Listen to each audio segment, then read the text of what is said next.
Welcome to Psych Talk. I'm your host, Dr. Jessica Rabin, a licensed clinical psychologist. If you are a mental health professional, student in the social science field, or just interested in psychology and mental health, this podcast is for you. Although topics discussed on this podcast are similar to therapy, Psych Talk is not a replacement for therapy and is for educational and entertainment purposes only. So let's dive into today's episode. Hey everyone, welcome back to Psych Talk, and thank you so much for joining me for today's episode. Today I have a very special guest with me, Patricia Martin, who is a cultural analyst, researcher, speaker, and podcast host. So Patricia, thank you so much for being here today. It's a pleasure. Thanks for having me on the show. I am so excited for our conversation. Like I said before we hit record, this is a topic I haven't talked about yet on the podcast, so I'm so excited that you're here to share your insights. But before we jump into the discussion, can you introduce yourself, a little bit about your background, what you do, and anything else you want to share? Thanks. I am, people might wonder, well, what's a cultural analyst? Mm-hmm. So I took a non-traditional journey through academia, and I did that because there were no programs to actually study the culture as if the culture were a patient. And so I apply sociology. I use sociological research methods, and that are both qualitative and quantitative, and psychology to the culture. So I'm looking at as ripples begin to go across the pond of a culture, they're coming from somewhere. Mm-hmm. And I dive deep to locate where a rupture might be that will play itself out in a large way, in a broad-based way in the culture, and I try to anticipate those. So I write about it and speak about it around the world. Wow, that's awesome. And yeah, thank you for defining that, because I'll be honest, like I had an idea, but didn't actually fully know. So I appreciate you defining that for us. So speaking of writing about it, when this episode comes out this week, you will be releasing a book entitled Will the Future Like You? Reflection on the Age of Hyper-reinvention. So can you talk about your book, what inspired you to write it, anything you want to share? Well, I began studying the digital culture back in 2016 and began paying attention to some things I was starting to see. And I originally, I guess everybody says this about a book. You know, you start with one mission for the book, and then something fascinates you, and, you know, you take a side road. And that was certainly the case for me. It was kind of a personal thing, you know. Mm-hmm. So I was curious about how the digital culture was beginning to make an impact on the human psyche. So that's a Mm-hmm. really broad topic. And Yeah. I was open to whatever I was going to find. And in 2016, I harnessed AI very early. And, it was kind of like I had two computer scientists from Cambridge, England, build me a jalopy. That is, I mean, when you compare it to Yeah. today's AI, I just kind of roll my eyes like, oh my gosh.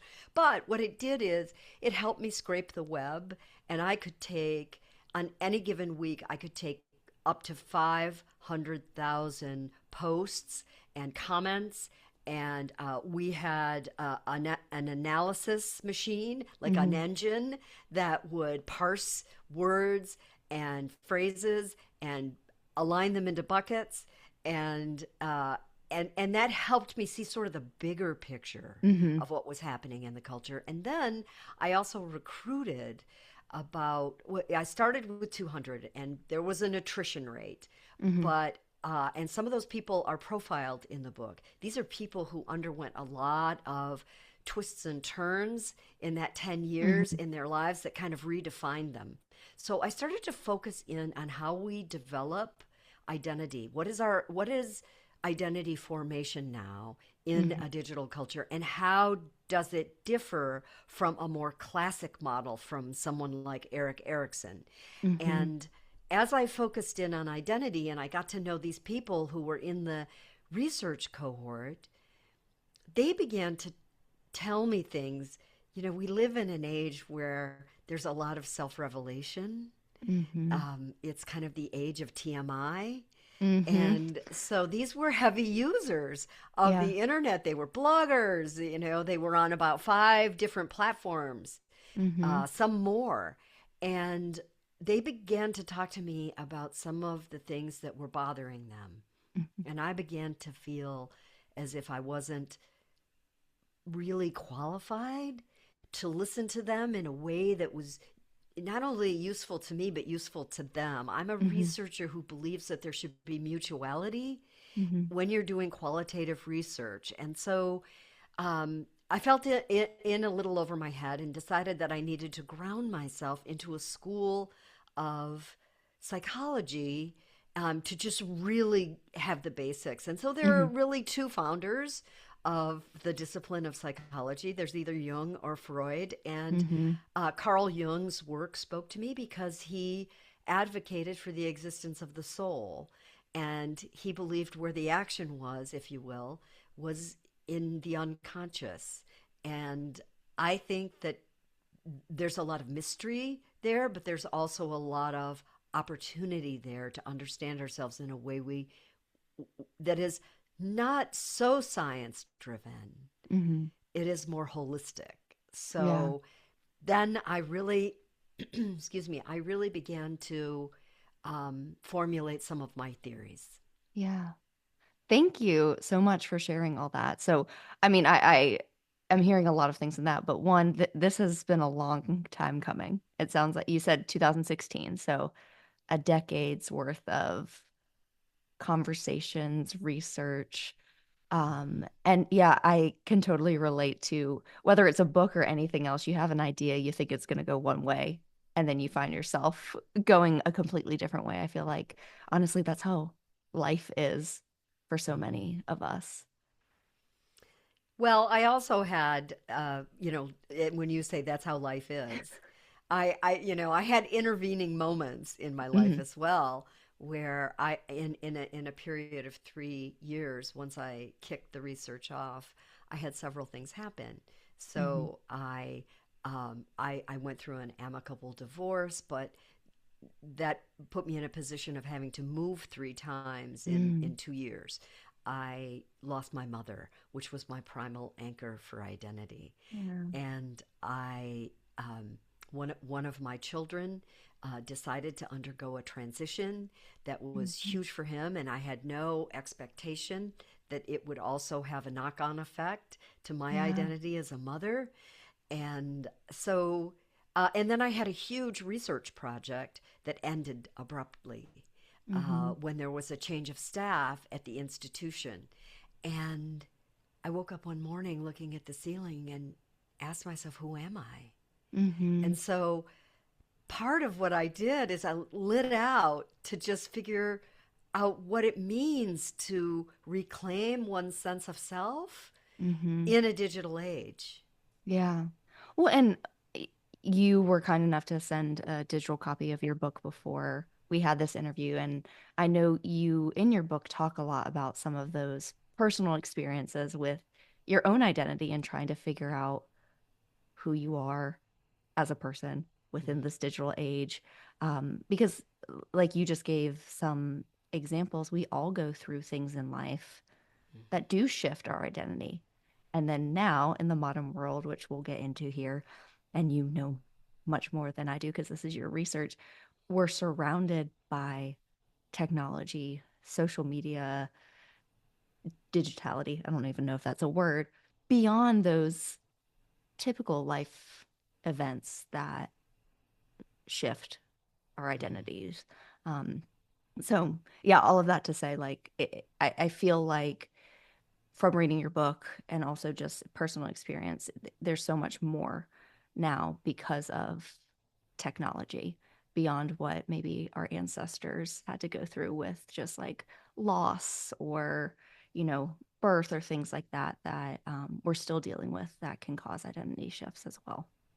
Well, the difference between previous generations is that there were institutions that helped structure a Hmm. society that gave us ballast for who we Yeah. are. Um, Mm-hmm.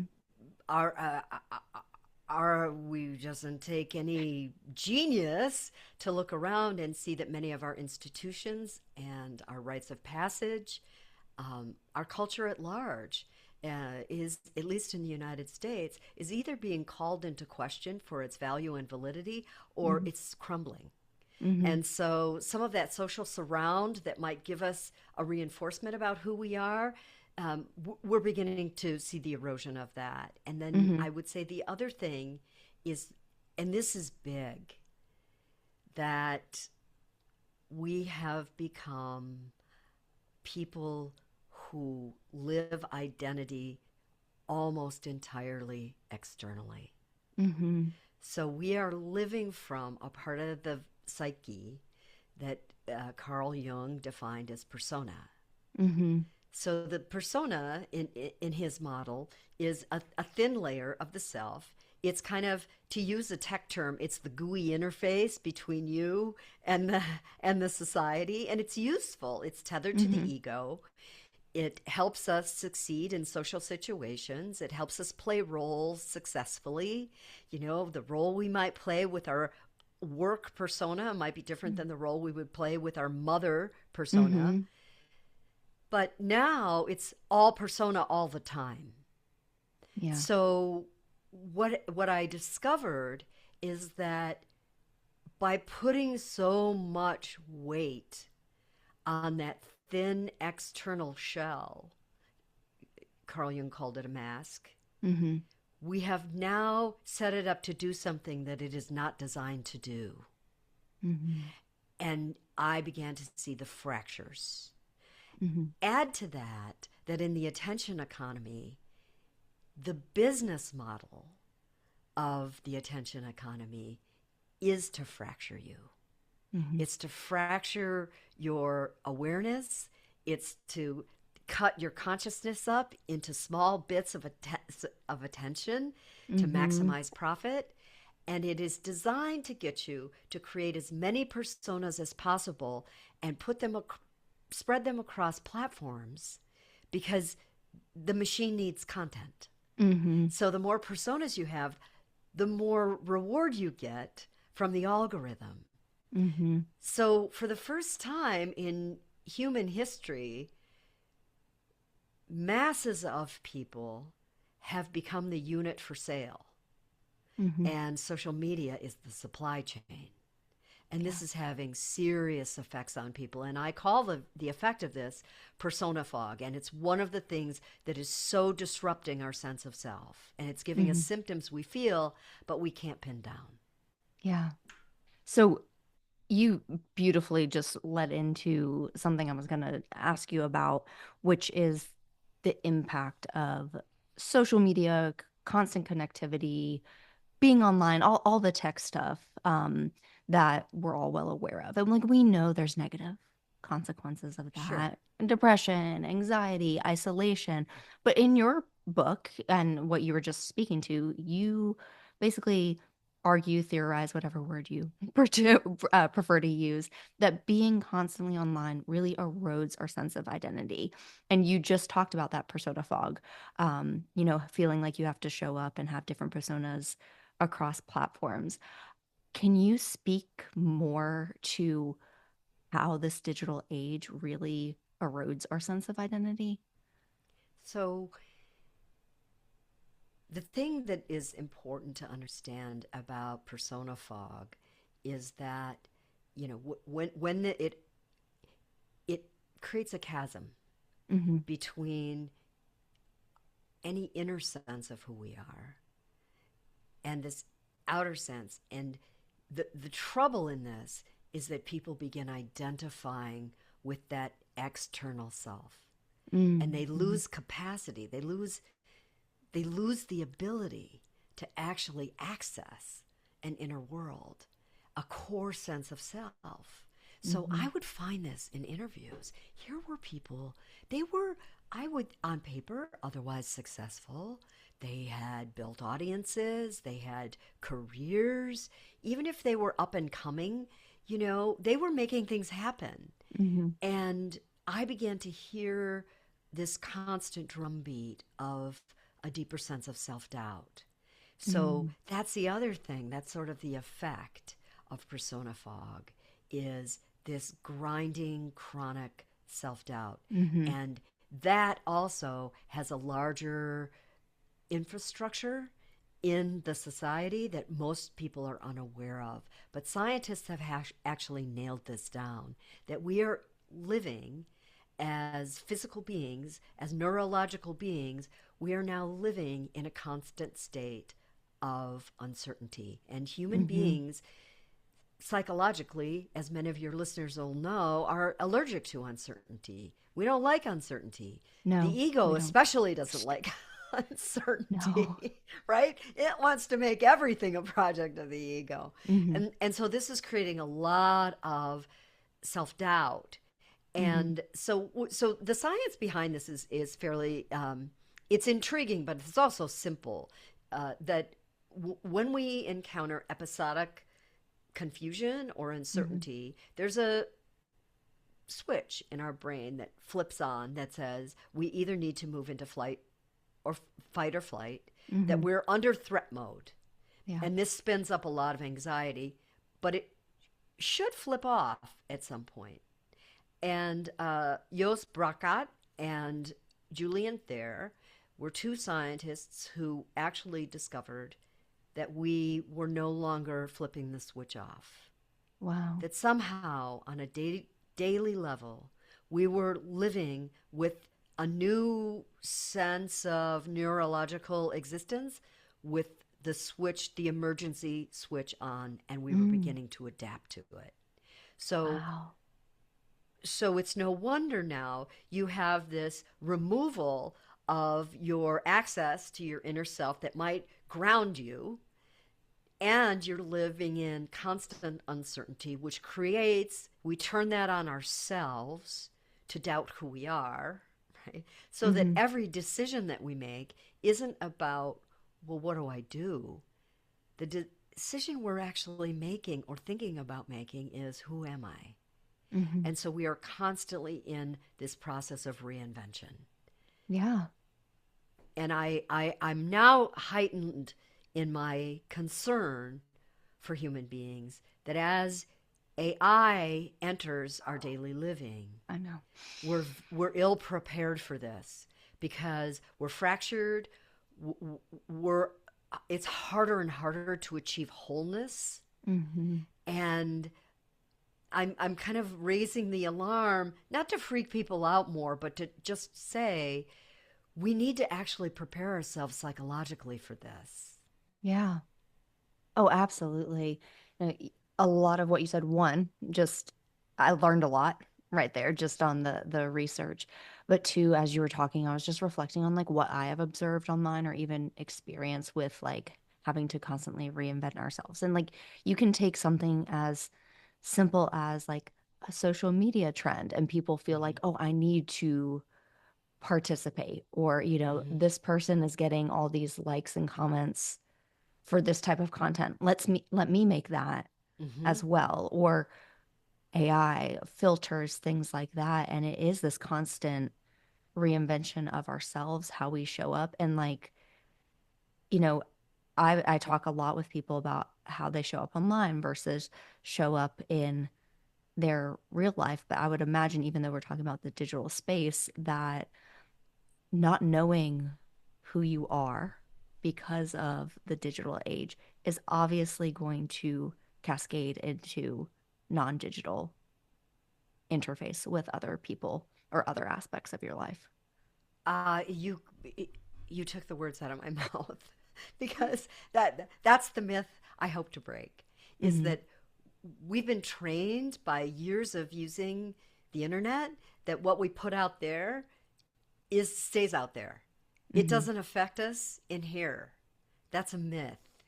Yeah. And now we're beginning to see the symptoms. Hmm. And this doesn't make you wrong. You're not doing it wrong. I'm still learning, as someone who puts content. And I dialed Hmm. back a lot of my content in that I just didn't want to participate anymore in the unconsciousness of it all, of just Hmm. posting for any reason. And there was a really interesting case study that came out of my research. This young woman, Janet, she was a STEM student when she was in high school, and she was brilliant. And she was a big poster. Plus, she participated a lot in online gaming. So she Okay. had a whole array. It was like a chessboard of all of these avatars, and Hmm. each one had a different personality, and she'd have to remember, like, Oh my oh, I'm gosh. playing this game. I got to remember, yeah, that's my avatar for this game. and so Wow. and so yeah, she, she eventually started to feel what this is how she described it to me. She started to feel empty, and it kind of frightened her because she was getting ready to do things like apply for colleges and write Hmm. essays about herself, and she was at a loss for words to describe who she was. So Hmm. she decided to just like write in a notebook, handwrite with a pen in her notebook, who am I? She answered that question. Who am I? Who do I think I am? Hmm. And then she did a brief audit of all of these various characters she was playing online. And she decided not to look at any of the feedback she had gotten, whether Okay. they were troll comments or whether, oh, wow, that went viral. Hmm. It didn't matter how popular it was. If it aligned with that paragraph she wrote about herself, she would continue to pursue that vein. But anything that didn't align, she shut that down. Wow. And it was a simple exercise. I mean, she Yeah. went on to great success, and that was one of the Hmm. beauties of doing this research is that I got to see people kind of grow up in the Yeah. digital age.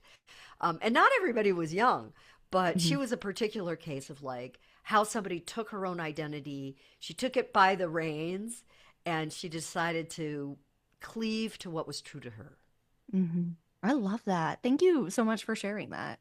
That, I mean, and also it does sound like she was brilliant as a high schooler to take pause and reflect on who she was, and then make that decision to like get rid of those avatars and Yeah. characters and things that didn't align with her core sense of self. Yeah, and I think everyone can learn from that. Hmm. Absolutely. Just by simply asking the question, why am I posting this? Hmm. And I think one of the most pivotal conversations I had was with Mike Chick Sent Me High, who wrote the book on flow. Flow. Hmm. He sat down with me That's for a wonderful. 2 hour conversation and just about 18 months before he passed away. And we talked about consciousness Hmm. and focus and peak performance, which was his gig. That was his sweet spot, Yeah.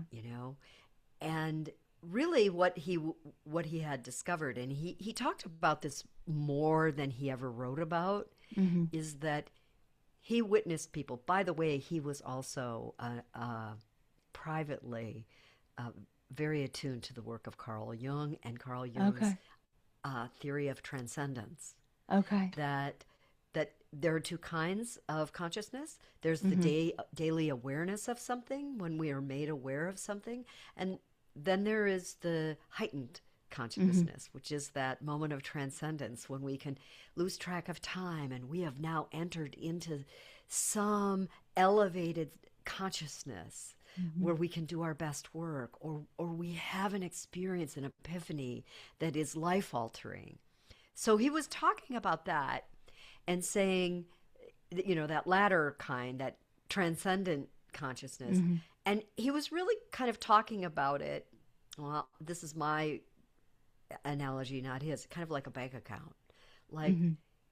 when you're putting droplets of your focus on a daily basis someplace else, and you're not paying attention to the fact that you're doing that. That's what the attention economy does. It Hmm. seduces, it doesn't coerce. And when you do that, you actually have less capacity for transcendence. Hmm. And I was so struck by that I believe that people have no idea that the two are connected. Hmm. Wow. And And yet, if we want what we say we want, right? Who doesn't want peak performance? Who yeah. doesn't want to be so into their work or their Mhm. craft or right? Or who doesn't want an epiphany when they're stuck? We all Yeah. want that. And the fact that Mhm. we're draining our ability to do that, I think is important for people to understand. Absolutely. So you've mentioned persona fog. You mentioned the chronic self-doubt.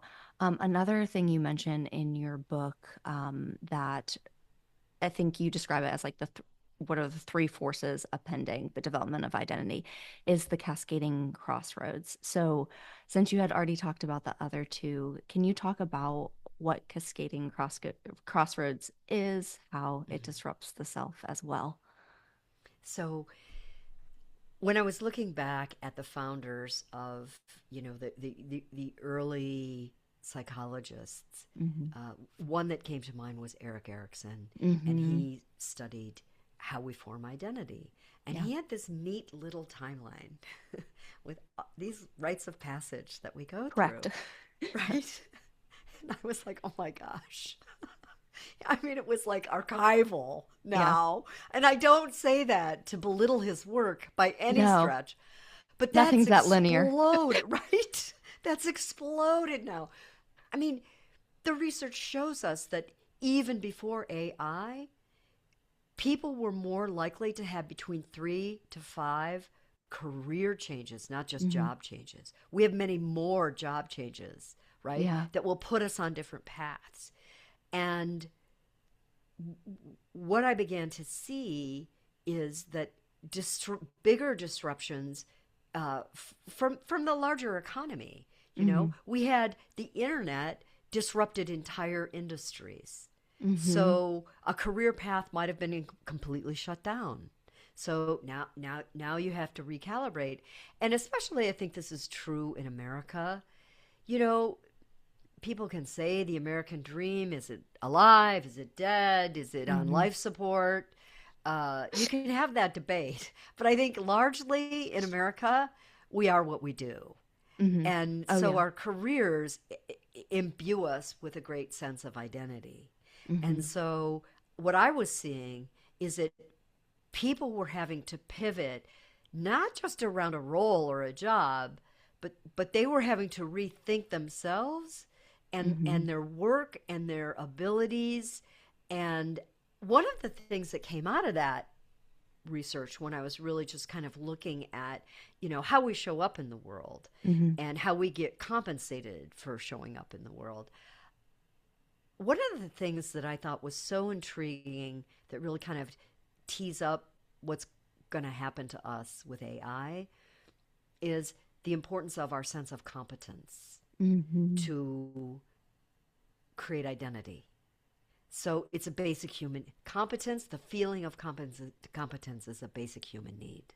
Yeah. And so now, when we look at that as a building block for identity and we see what AI mysteriously is going to do, because we're not really sure. I mean, the No. tech world has gone really silent on this, Yeah. which I don't think is a good sign, frankly.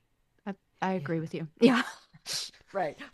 Because when I started back in, I back in the day when the wires were still cooling, I was working on a project for Al Gore's office when he was the vice president, and I was working in it, and it was called the Information Superhighway, and I Yep. did a project for Vinton Cerf, who was widely known as the father of the internet, and I did a project for Bill Gates before there was even a Bill and Melinda Gates Foundation. And Wow. so I was there at the dawn of it. And Yeah. I've kind of seen where it's gone.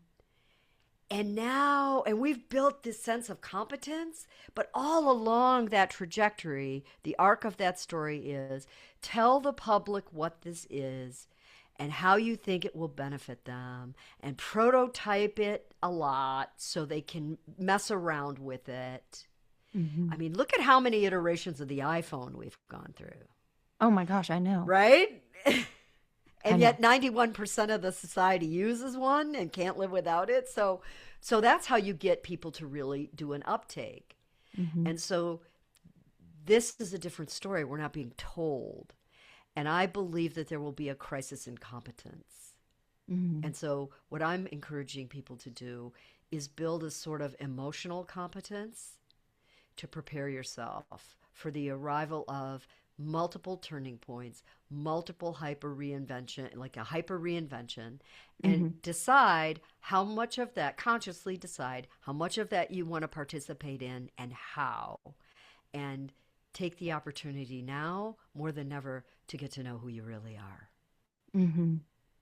Yeah, and you just mentioned that hyper reinvention again, which I know is also in the title of your book. And earlier talking about just like, whether it's cross platforms and things like that, we're just like reinventing who you are.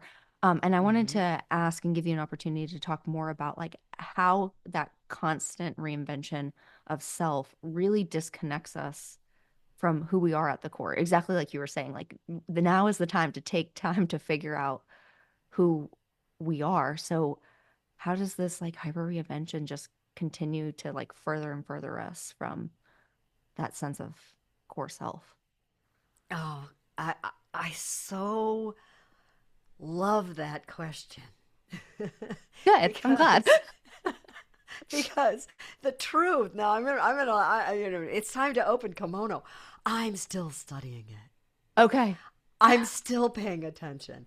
I'm Hmm. still watching it with fascination because I'm seeing more and more that uh, the two things are happening at Hmm. once. One, more researchers are jumping into this. Okay. Part of the reason I consciously didn't want to enter a traditional academic path is because how academia was unfolding when I was coming up is it was moving more and more into specialization. And I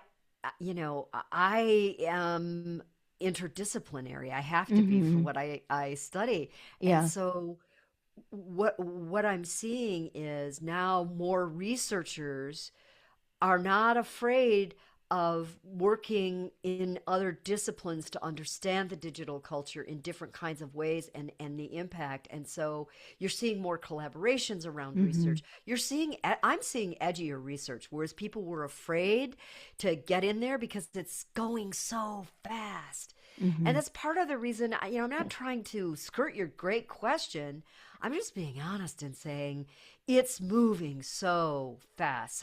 Yeah. So to tell you what I do know, part of what this reinvention happens is um, we're having to learn how to be more nimble Mm. after a storm because more storms are crashing onto our shores that are going to disorient us, right? Hmm. Absolutely. And I had to learn myself that I had this 20-year meditation practice. And after some of the storms in my life, as I was doing this research, Hmm. I was mentally walking down the beach and just trying to throw all of the pieces of debris through the maelstrom Hmm. and grind it down, macerate it so that my psyche could absorb it and get Hmm. some health out of it or some lessons out of it. And I learned that that was like swallowing a storm and not to do that. Okay. That you have to learn how to rough sort. You Yeah. have to learn how to walk down that beach and look at the debris and say, uh, you know, I say this is very oversimplified, but this was Hmm. helpful to me. I had a pile for that's still true to me, Hmm. a pile for maybe I could recycle that, Okay. and a pile for I'm walking away from that. Okay. And so that's an example of like practically how you can handle so much hyper reinvention Yeah. is to not swallow the storm. And then I Yeah. think the other thing is to understand that there are forces that are much larger than us. Hmm. And that as you move through multiple crossroads, that doing small things for yourself and other people who find themselves more and more and more at crossroads is to make small connections, is to weave a web of kindness and love and gestures that let people know. And I am Mhm. talking about doing the basics. I am talking about Yeah. dropping off a meatloaf to somebody who's, feeling Yeah. lost. Um, sitting down for a cup of tea with them. I mean, these small human gestures also re embody us because we're not living in our bodies as much anymore. Mhm. So I hope this has been a helpful answer. I, Yes, you no, know, it is. And I love the practical steps and tools at the end, honestly.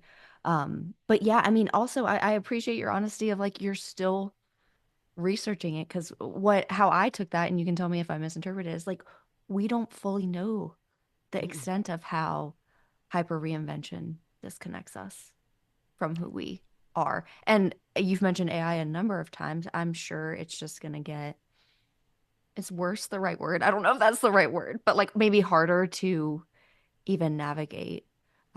So I think, exactly what you said, even the piles or doing those small gestures, going back to basics. I love talking about like going back to like the small things that make you you or, make you feel alive in your body. You've talked a lot about not being um, in your body to remind us like, okay, at the end of the day, like I am this human, even if I show up Mm-hmm. in this online space as this, like, no, when I go home at night and I'm in my bed, like, who am I? Because I think we need those tangible steps to remind ourselves, like, it doesn't have to be this huge overall overhaul. You don't have to be doing these big things. Like, be kind to other people.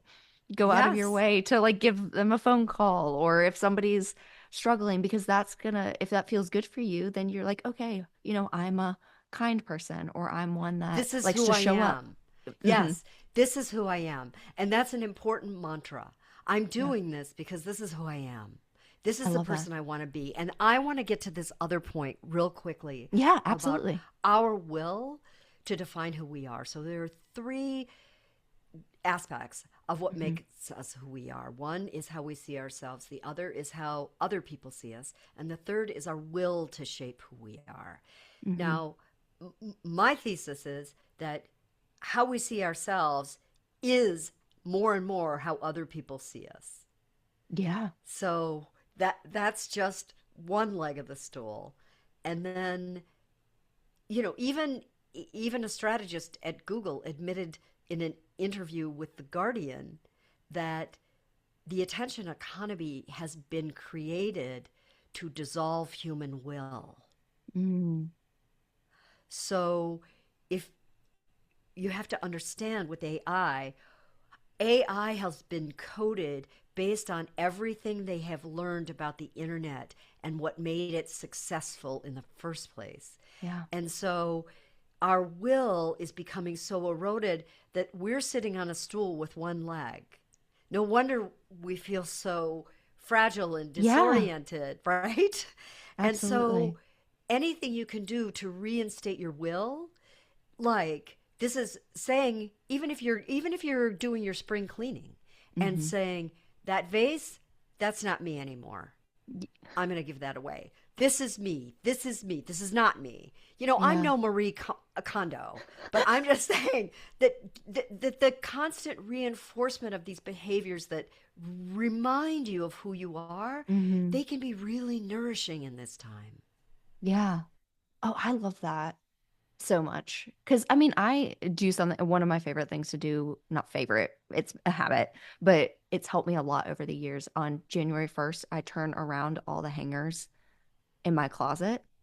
And so, like, I put them backwards. And so then 6 months to a year, depending on the seasons, if I haven't worn something in that 6 months to a year, I donate it because I'm like, clearly that's not me anymore. That's not you. That's not who you Like, are. and I Yeah. used to be one of those people. I'm like, oh, maybe I will need this for, this one particular occasion. I'm like, that occasion hasn't happened in a year. Now, like, I always give examples of like, formal dresses or something, Yes. or like a tuxedo, things like that. But like your sweatshirts, pants, like sweaters, if you've gone a year and the hanger is still backwards, you know, it's You don't time need to, it. yeah, get rid of it. And I don't know, I just thought of that when you were like, if you're doing spring cleaning, that vase doesn't, um, it's not me anymore. And I think a lot of times, even doing those more simple things, like, why have I kept on to holding on to this for so long? It doesn't align with me, is a good start. Also, it brings you back to like the present moment and offline as well. Yeah. Yes. No, re-embodying ourselves is really important. I was talking to my sister this morning because her son is getting married, and Um, they're on the couple is on a tight budget, yeah. and he turned to her to say, "Gosh, Mom, I got to come up with a wedding band, and I was wondering what you thought of that ring that Grandma had." Hmm. And my mother had come from an Irish family. She was an immigrant. She came from Yeah. Ireland. And so she was the only one from a family of 8 who came here. So we have tons of cousins in the old Wow. country. So there's a deep history, family Yeah. history there. And she said, sure, you know. And when he presented, it's a wedding band. So, Hmm. but he showed it to his fiancee, and she wept. Mm. She got teary because it was it was a piece of family identity Yeah. that she felt proud to be a part of. I think this is underrated. Hmm. Our family histories, our legacies, our family Yeah. legacies. And this is another way to remind us who we are. And this gets to this. There's a sociological term for this. Actually, anthropologists use it as well.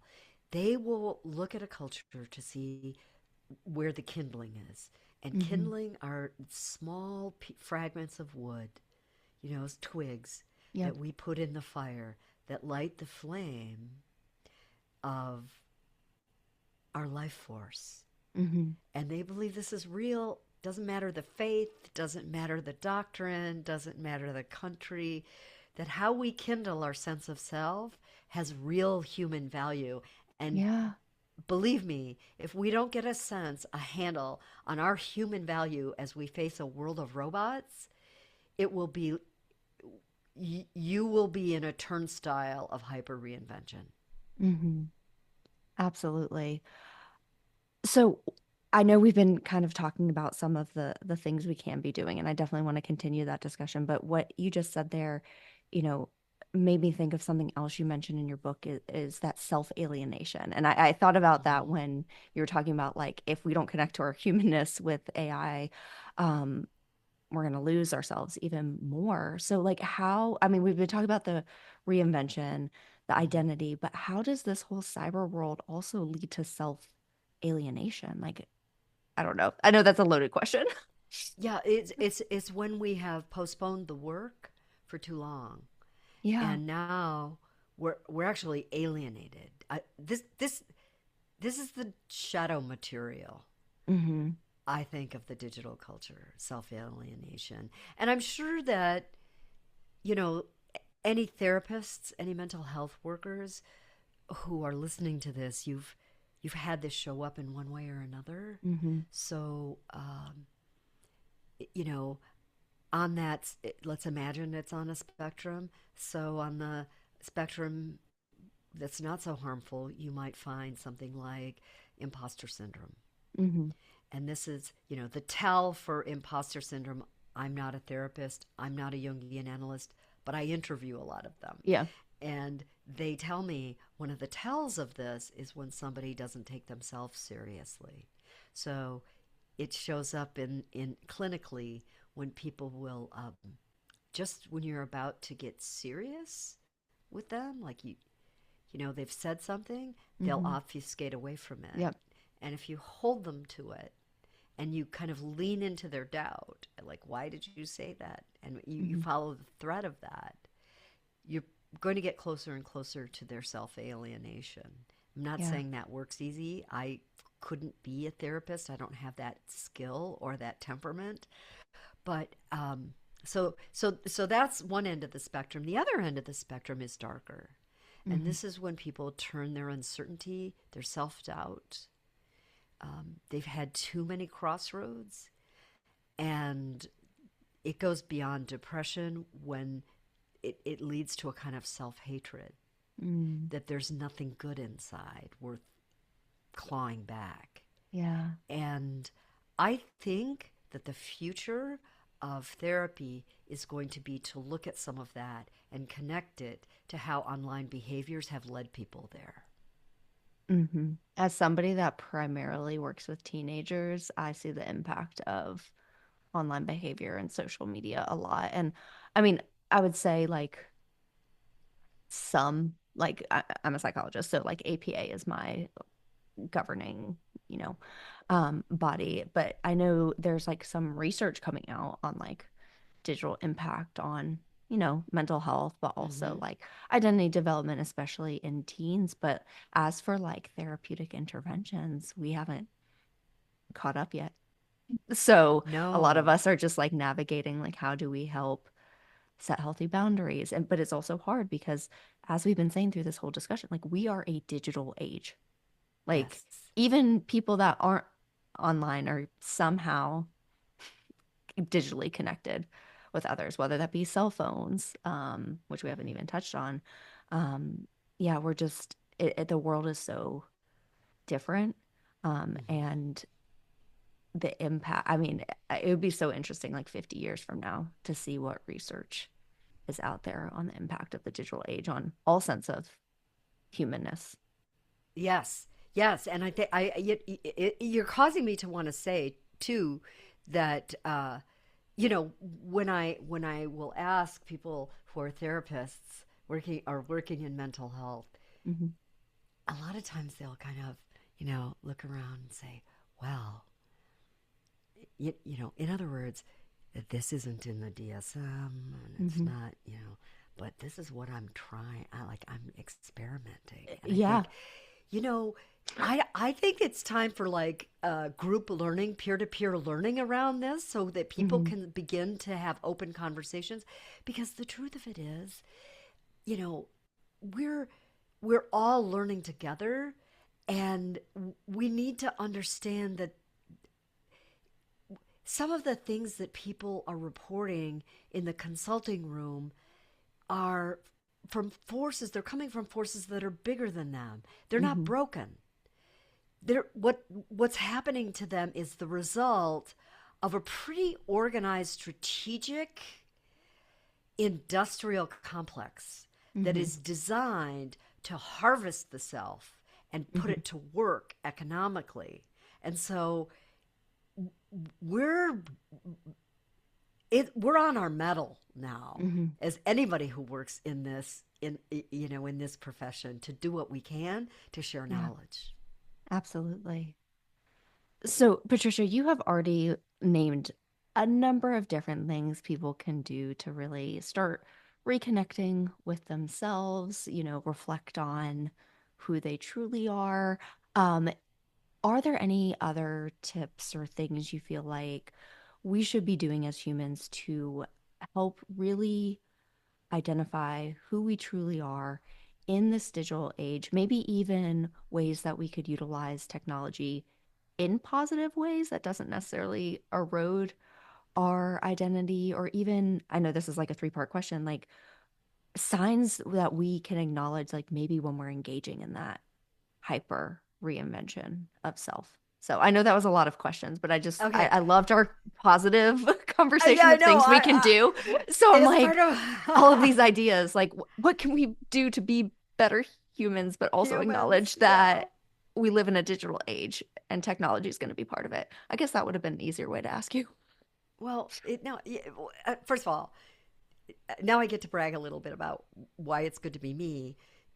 I admire people who work in mental health professions, like I said, because I don't have that temperament. But I'm a researcher and I Mhm. love complexity. So I don't Yeah. mind Okay, a good. complex question. No, it's great. But I will make it simple for your listening audience. And so I think as I use a more sophisticated Ferrari of Hmm. an AI program, I have had to train it to work with me in a way that is honest. Hmm. So one of the things I noticed right away, only because I've been following the digital culture for so long now, I noticed how it was like love bombing me, you Mm-hmm. know? And this gets back to that competence thing. It has already figured out by the nature of my questions that I'm a smarty pants and that I like complex ideas and Mm-hmm. I'm digging into the research. So it'll say things like, Patricia, that's a brilliant question. Patricia, you are extraordinary, Mm-hmm. you know? And I'm thinking, oh my God, you know? So I've told it, no BS, no brown nosing Yeah. me. I want a direct answer. Yeah. And and once I did that, this is the you got to be prepared for this. Okay. Because the flip side was I had done already pre-researched something, and Mm-hmm. I just went on AI to see what AI would say, and AI told me it wasn't solid, it wasn't good, even though I was looking at the data tables. Wow. And I thought AI doesn't want me to know this Mm-hmm. about how it's been programmed. That's interesting. Yeah, Very interesting. that is. So stay curious. Yep. Stay curious and don't turn over your work unconsciously to the robot. Yeah. So Yeah. I say this to myself. I'm coaching myself now. Mm-hmm. I love that. No, I think as somebody that admittedly is very much online, um, I always say we have to stay curious. We have to question literally everything we see or read. Um, take inventory of our responses and Mm-hmm. reactions when we see something online because, if I read something, I'm like, "Ugh, no way, that can't be it." And I'm like, okay, why did I have that reaction? But Yeah. I think a lot of times, you mentioned earlier how in American culture we're like so tied to our jobs, which is Yeah. absolutely true. I could agree. I also think we are so like, what's the term I'm looking for? We just want like instant gratification. We're always like go, go, go Mm-hmm. on to the next thing. And as you were saying with algorithms and um, attention economy, like digital world does that. And I think none of us take, or I don't want to say none, there's people that probably do. Many of us don't take time to like pause and reflect and ask questions, stay Yes. curious. We're just like, oh, saw this, repost, like, move on to the next thing, rather than being like, okay, why am I scrolling for hours? Or Yes. why did I have that reaction? Or why am I going down this rabbit hole when this is something I'm not even interested in? We Ah, just do it. yes. And here's where I didn't anticipate saying this Okay. before I started this interview with you, but I want to say it now. Okay. I know that um, the personality type that is often attracted to, psychoanalysis, therapy, mental health, is sometimes an introverted personality. Mm-hmm. These are people who do well one on one and Yep. they're good listeners. But I'm anticipating that that very curiosity that is a professional asset to ask someone, why did you feel that way? Or what did you notice about yourself when you said that? That curiosity is going to be in great demand. And I think that people in your field will begin to rise as leaders Well, thank in a you. way that didn't happen before. Yeah. So gear Well, up. thank you for saying that. And at the same time, yeah, no, it's because I'm introverted and people are always like, but you like talk to people for a living. I'm like, actually, a lot of my job is listening. It's not it's And you're not good at talking. it too. I should tell you that. Oh, well, thank you. Patricia, I know we're literally at the end of time. I could continue talking to you for hours. This was such an interesting conversation. As we're wrapping up, is there anything I haven't asked you about that you would like to touch on? Like, I can already think of so many other questions I would love to ask you, but I want to be mindful of your time. But anything that we didn't touch on, or maybe we did touch on, but you want to revisit, as we're wrapping up this conversation? You know, yeah, I Okay. do. I'm going Okay. to end because we covered so much. deep. Yeah, we touched a lot of deep spots, didn't Yeah. we? Yeah, in Yep. the ocean. Yeah. So I'm gonna go shallow and Good. simple to end, like sublime to the ridiculous. Yeah. One of the things I learned out of this research was one simple thing that just unlocks so much is to get good at people's names and Okay. to honor them. And I remember when I learned it by accident. I learned it by meeting Mike Csikszentmihalyi, Okay. which has like no vowels, all consonants in that last Oh, name, and his name is like correct. 2 inches long on a typewritten page. And so I Hmm. called a friend who had studied with him at the University of Chicago, a colleague of mine, and she rehearsed me through it. Yeah. When I walked in, he said, "I will give you 45 minutes. That's it." And he was a Okay. kind man, but he was just Yeah. like, "I'm busy." We Yeah. ended up talking for 2 hours. I walked in saying, "It's a pleasure to meet you, Professor Csikszentmihalyi." And he lit up Hmm. like she got my name Yep. right. In this twirl, this maelstrom Yeah. of hyper reinvention, the more you can honor people's names, the more you will unlock them. And Yeah. it's just the simplest tool. I love that. Thank you. And I also remember learning his name in grad school and Did you?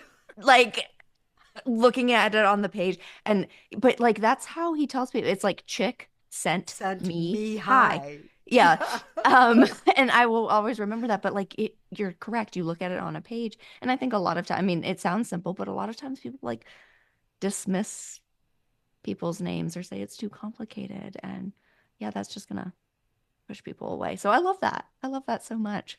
Sure. Well, Patricia, I have thoroughly enjoyed this conversation. Like I said, I've learned a lot from you. I could talk to you for hours. The last question I ask all my guests is where can people connect with you? Where can people purchase your book, listen to your podcast, anything you want to plug, and I'll put it all in the show notes.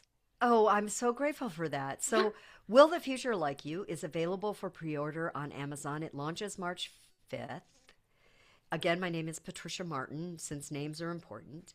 I have a Substack called Culture Scout. It's free. It's one of the few Substacks that's Nice. free. Yeah. And if you sign up before the launch, we're going to be offering some free stuff as well. Nice. Okay. And then my podcast is Jung in the World, Jung, just because it's sometimes hard for people to hear that. You have to see Hmm. it sometimes to get it. Jung in the World. And you can find that any place you find a podcast. Wonderful. Well, I will put all of those in the show notes of this episode. Patricia, thank you once again for coming on, having this conversation. I have thoroughly enjoyed speaking with you, learning so much from you, and I just appreciate you taking time out of your schedule to come on and chat with me today. So thank you so much. It was a pleasure. And thank you, the listeners, for joining for today's episode of Psych Talk, and I will catch you in the next episode. Bye. Thank you for listening to today's episode of Psych Talk. Please rate, review, and subscribe to the show. And if you enjoyed today's episode, please share it with a friend. Don't forget to follow me on all socials at Jessica Lee, PhD, and the podcast at Psych Talk Podcast on Instagram.